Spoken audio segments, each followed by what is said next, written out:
Unfortunately today we do not read. Let us read the life of Rasulullah sallallahu alaihi wasallam. That how Allah Ta'ala assisted the Prophet sallallahu alaihi wasallam, and not only that, Allah Ta'ala assisted the Sahaba as well. Why? Because they lived a life that pleased Allah subhanahu wa ta'ala. Today who are we living for? We live for social media. We live for our family. When there's a wedding, what will others say? We must have this. We must have a Mehndi ceremony. We must have a music. We must have a music, what they call it? Orchestra, I don't know whatever it is. And we must have this, we must have that. And all those, the entire deen goes out of the window. Then we complain, why is there no barakah in our lives? Why there is no, Allah's help is not coming in our marriage life?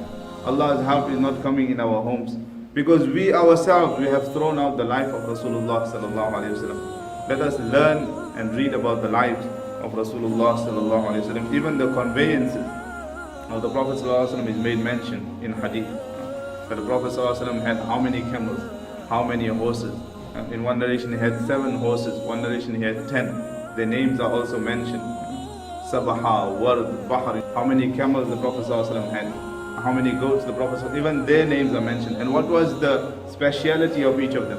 To such detail Allah Ta'ala preserved the life of the Prophet ﷺ so that you and I can read and make him our role model. Then we say it is just a sunnah. How many sunnahs? We just discard it.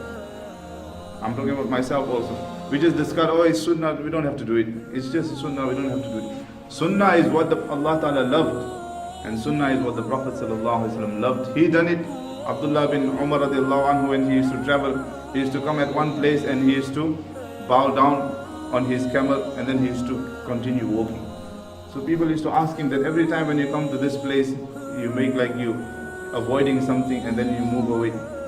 So he said there used to be a tree here, and when the Prophet ﷺ used to travel, he used to avoid the branches of the tree and he used to move away. Now the tree is no longer here. I do not have to avoid it, but just to imitate the Prophet I am doing. This was their love for Rasulullah sallallahu alaihi wasallam. Today we imitate others. Why we cut our hairstyles like this? Why did you cut it like that? Oh, so and so got it like that. I seen so and so like this. So we imitating them, but we forget the sunnah of Rasulullah sallallahu alaihi wasallam. Allah Ta'ala grant me, you, and one and all the understanding